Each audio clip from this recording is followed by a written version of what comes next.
Welcome back to another episode of Iniquitous News. I am your host, Lawrence Johnson. Hope you guys had a wonderful weekend. Happy Monday, happy hating. Don't forget to hate, subscribe. We back like Cook Rag in the 80s, people. What happened over this weekend? Well, Ukraine carried out one of the most elite military tactical strategies I've seen to date. As you can see, it did a drone strike and blew up over $1 billion worth of Russian aircrafts that were to carry bombs, missiles, nukes, everything. And they ain't tell us nothing about it. So you can either look at this as a positive of like, okay, maybe the war is going to be closer to ending, or it's going to be looked at as a negative of like, oh, the war is about to escalate to egregious Mephistophelian levels here very soon. Because, you know, Trump was like, oh, you not going to call me about that shit? And Putin immediately, he's like, they just did what? And they blew up who and how many? Oh, yeah, Kiev's about to get blown to fucking pieces. That's how Putin is feeling. But it's very interesting that they ain't tell us nothing about it. I mean, I guess I don't blame them, seeing as we had our war plans leaked by Hegseth. And, you know, if you don't remember this meeting, where Trump and J.D. Vance just shit on Zelensky for who knows how long and just terrorated him over and over again. Whole time, Zelensky knew what the fuck they was about to do. And Trump was sitting there. You don't have no cards. You don't got the cards in your hand. Whole time, motherfucker sitting there with a straight flush. Like, yeah, all right, bitch, watch this. I got more than the cards. I'm about to blow these niggas the fuck up. No human being was needed over there. Nothing but drones. And as you can see from this video, they was celebrating. This shit is like fireworks, but with Russian aircraft. And they gone fucked. I ain't gonna lie. Zelensky, you gotta hope that Trump is not upset about this shit and he's just gonna be like, man, well, now you guys are on your own. Because he's already been calling this Biden's war. And now after you pulled this stunt, which is amazing. I'm not gonna lie, like this shit was elite. Tactically, military-wise, like, I'm impressed, but it's like, ally-wise? Imagine you think somebody your homie, y'all been rocking together, you've been defending them and shit like that, and then they pull out a crazy military tactic you even know they had in their bag. Like, yeah, I told you, son. And you like, you ever gonna tell me about that? And they gonna be like, man, we ain't trust you. Whole time, oh, I thought you was allies. We sending you missiles, weapons, what the fuck? But I don't blame them, like I said. Well done, Ukraine. I am impressed. Something I'm not impressed by is the Boulder, Colorado attack. Now, obviously, this is another anti-Semitic attack they're saying, but really, this guy was straight up anti-Zionist, as he said. A lot of people are already calling it a false flag operation on Twitter and whatnot, because, I mean, this is straight out of the, Mossad playbook. Let's cause public harm and make sure he screams free Palestine. But this is a guy that had Molotov cocktails. He's an immigrant from Egypt who supposedly overstayed his visa. They're now blaming that on Biden, saying that, why didn't he get deported? But Trump, you doing the deportations. You had stats on everybody. Why don't you go get him sooner? But now he was seen in this park yelling, screaming, had his shirt off. But it's interesting because there's other people that was kind of on his side saying, like, yo, the people around him antagonize this. But at the same time, it's like, niggas don't just have Molotov cocktails in the cut like peroxide. You know what I'm saying? But now this is obviously being treated as a hate crime. Fox News broke it down like this. He stated he wanted to, quote, kill all Zionist people and wished they were all dead. He also stated that he would do it again. Emily, he also said during this interview he specifically targeted the Zionist group that had gathered in Boulder. He knew they planned to meet that day, Sunday at 1 p.m. He arrived at 12:55 and waited for them. And obviously Israel is saying it is a Jewish attack, even though he's like, in the video, you can hear him say, fuck Zionists, I don't like Zionism. It's like, you guys got to stop conflating Zionism and being Jewish. They're two completely different fucking things. Zionists, genocidal war maniacs. Jewish, just regular religion. And I guess race. But it's like, Israelis, you guys cannot consider yourself that because you guys are Zionists. Completely different. And I just like to really, really drill that home. But as usual, like, I don't condone any attacks on public. But at the same time, this is just so weird. Molotov cocktails at a Boulder, Colorado protest that was for pro-Israel, and you decide that you're just going to burn some people. Thankfully, nobody died. But at the same time, it's like, this just feels very Elias Rodriguez-like. Like, have you seen how we haven't heard about him at all lately? Still no video? Nothing has came of it? Why is that, do you think? Why? Because somebody pulling some fucking strings behind this shit. But I guess we'll see. Thankfully, there was nobody died. That's all that really matters at the end of the day, right? But I don't know. It's just, even if this like really happened, people, if you're trying to go against Israel, this is not the way to do it, because now they're just going to try to take away our free speech and keep on saying, well, free Palestine's like Heil Hitler. And it's just like, no, it's not. But now they're running with that fucking story, and they're going to keep trying to do that bullshit.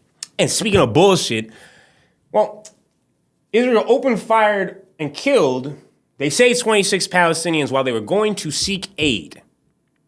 Obviously, as we've seen before, there's these now aid stations after 3 months of people around the world begging for at least food and water to be let in. But somehow, Israel said, oh, we had nothing to do with this. Then they released this footage of masked individuals that were shooting the people around. But they said, oh, that has to be Hamas. And obviously witnesses are like, no, those are IDF or the undercover soldiers. But obviously the IDF is like, well, we've looked into our own shit and we didn't do this, even though they've said that about numerous things, including the ambulances that they buried and the aid workers that they killed and the journalists that they killed. But this time they swear it wasn't them. It was all Hamas that just started shooting people because they were, I don't know, I guess trying to grab the food and aid and it wasn't actually supposed to be theirs. I don't know, it doesn't really make much sense, does it? It would make more sense that IDF just shoot them as they usually do because they're cruel individuals and Zionists are terrible people, as we've come to learn over the past 19 months and some change, which has been going on since 1948, really 1967, when all hell really broke loose. But I don't know, you just have to question stuff sometimes. And usually when the IDF reports shit like this, there's a lot more that's going on behind the scenes. And what's crazy is all the stuff that's going on behind the scenes is somehow Israel has came out and said, yeah, no, we still have no plan for what to do with the Palestinian people once this war is over. So you've had 19 months of killing. You had nothing but plans to bomb them, starve them. This whole entire time, you never thought maybe you should pick up the phone call and at least try to complete your ethnic cleansing. You know what I mean? Like, oh, Egypt, Syria, will you guys take these individuals? Or somewhere else in the Middle East, even though they're all going to say no because they fucking hate you and they know that you're, completing a genocide, but you could at least try to act like there's some sort of plan, because we've seen the video that Trump released in his AI plan. And if that's the plan we're going with, that America's just going to police this new free area and build nothing but beach houses, that's not going to go over very well with the rest of the world. And I think y'all know that. And something very interesting happened is Matt Miller, who's a former spokesperson for Biden, went on a podcast, I forgot, it was Trump 100, or maybe that's just what that episode was called. But he even doubled down and said, oh yeah, Israel's definitely committing war crimes. I don't know if I want to call it a genocide, but war crimes are being committed. And obviously the host was like, well, when you were spokesperson, you never said that. He said, well, that's because I was spokesperson for the government. It's not my own perspective. I have to say what they want me to say. And the U.S. will still not condemn them for having war crimes. So that's why I always try to say, this is not left or right. We are occupied by Israel regardless of Democrat or Republican. But it doesn't matter. Israel is what matters. And it's so crazy that whenever something happens, it's like there's just planned social media swarm of, we stand with Israel and Israel's this, and it's just like, man, get off y'all fucking knees. AIPAC is elite though, I can't lie. Like, you guys have bought damn near everybody. It's almost impressive that it's just now coming to light that over the last 40 to 60 years, you guys have just been fucking us. So in that aspect, I will say, a little bit impressed. I think it is without a doubt true that Israel has committed war crimes. You wouldn't have said that at the podium. Yeah, look, because when you're at the podium, you're not expressing your personal opinion. You're expressing the conclusions of the United States government. The United States government had not concluded that they've committed war crimes, still have not concluded that. But your personal view is they have. And they were while you were there. But let me qualify that. There are two ways to think about the commission of war crimes. One is if the state has pursued a policy to deliberately committing war crimes or is acting reckless in a way that aids and abets war crimes. And that, I think, is an open question. I think what is almost certainly not an open question is that there have been individual incidents that have been war crimes where members of the Israeli military have committed war crimes. So ultimately, in almost every major conflict, including conflicts prosecuted by democracies, you will see individual members of the military, of militaries commit war crimes. And the way you judge a democracy is whether they hold those people accountable. But Israel hasn't. That's been one of the... No, that's my point, Right. is we have not yet seen them hold sufficient numbers of the military accountable, and I think it's an open question whether they're going to. Greta Thunberg and I can't remember his name, but an elite actor from Game of Thrones are now on the vessel that is going to provide aid to Gaza. And hopefully their stardom will prevent them from being shot the fuck up. Because as we remember, the last boat got hit by missiles and drones and almost blown up and then stranded out to sea.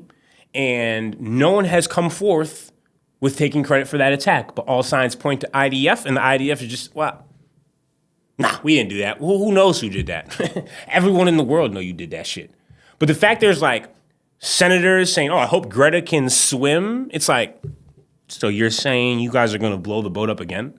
That's delivering food and aid to people that are being bombed every day? Who says that? How inhumane. I'm a hater and I don't even go that far.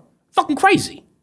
But thank you, Greta. At least there's some people out there in the world, and the Game of Thrones actor is disrespectful. I don't know your name, but I'm going to look it up after this and we'll figure that out. But let's hope and pray they don't get shot down again. Well, shot at sea.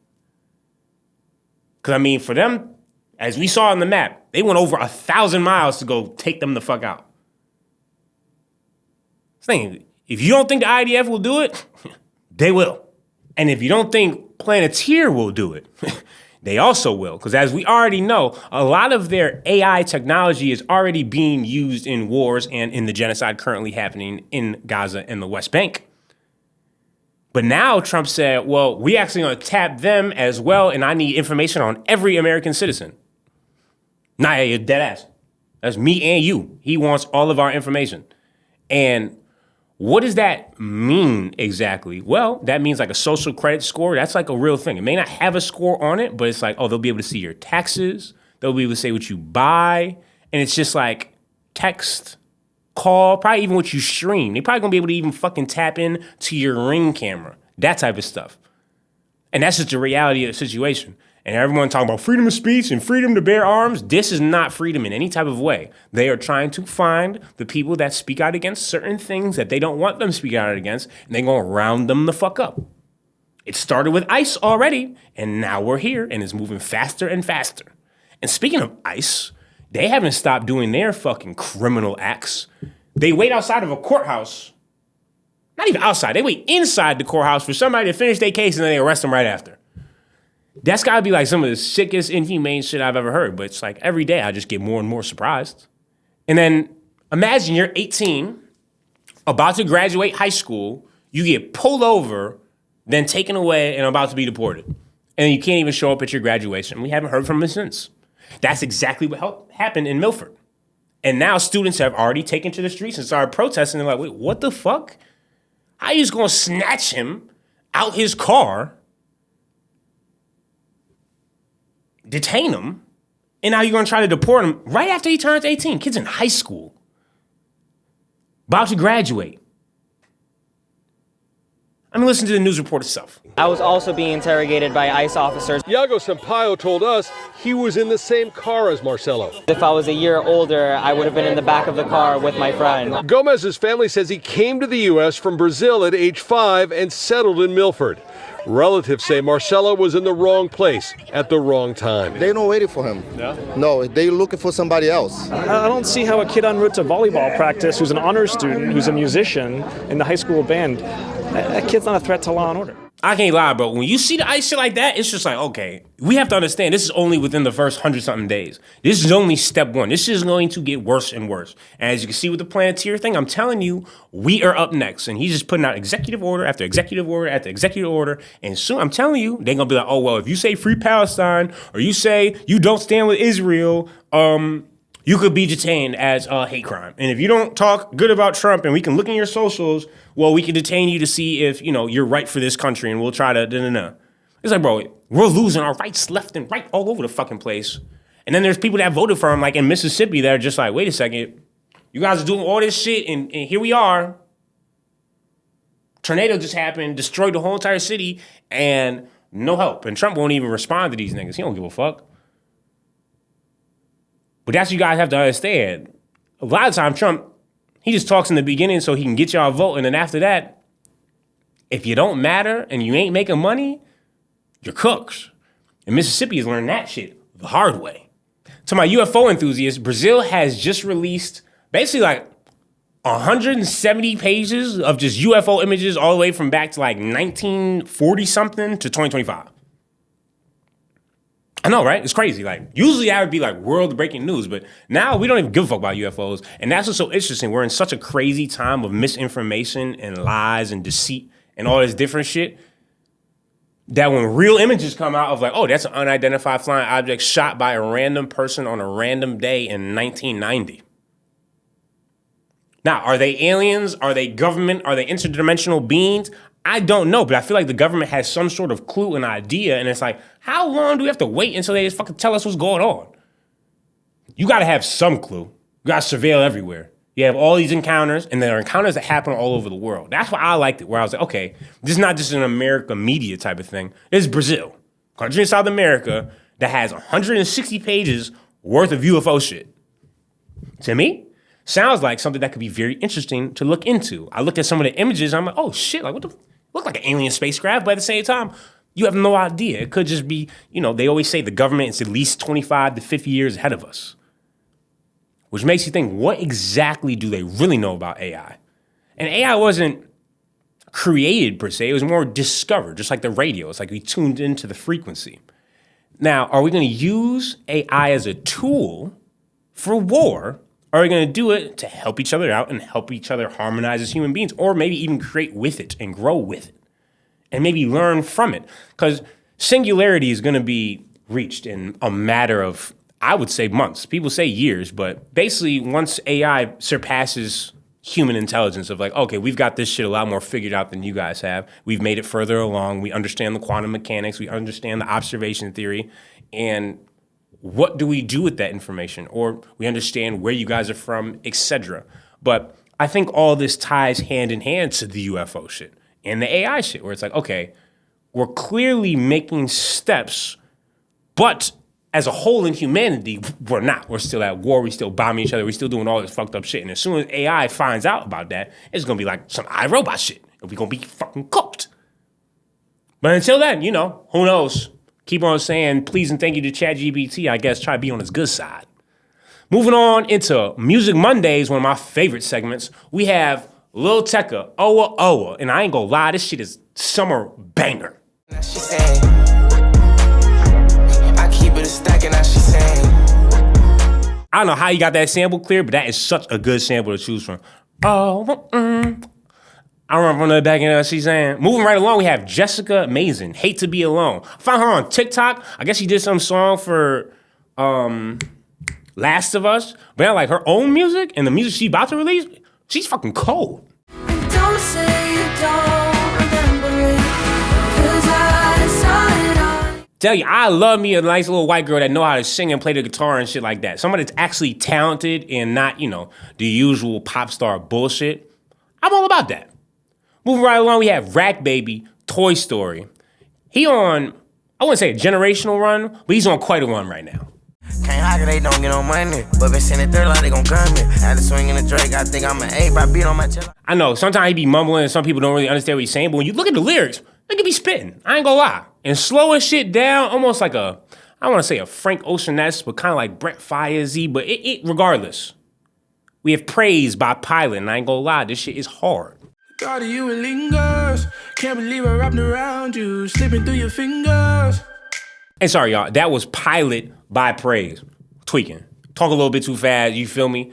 But I appreciate y'all for tuning in to another episode of Iniquitous News. Y'all have a great rest of y'all nights. And I'm going to see you guys back on Wednesday. Don't forget, keep hating, keep subscribing. We growing. Ain't no motion like slow motion. You feel me? Because it's better than no motion. We're going to keep on cooking. And you already know, hit me with DMs, hit me with comments. I love all the videos you guys send in. Think about starting like a Discord or something. And then if you're podcast people, tune in to Spotify anytime. And no worries. First guests within the next 5 episodes. Just wait on it. All right, y'all. I'm out. You've just tuned in to another edition of Iniquitous News Network with Lawrence Johnson. Don't forget to hate and subscribe.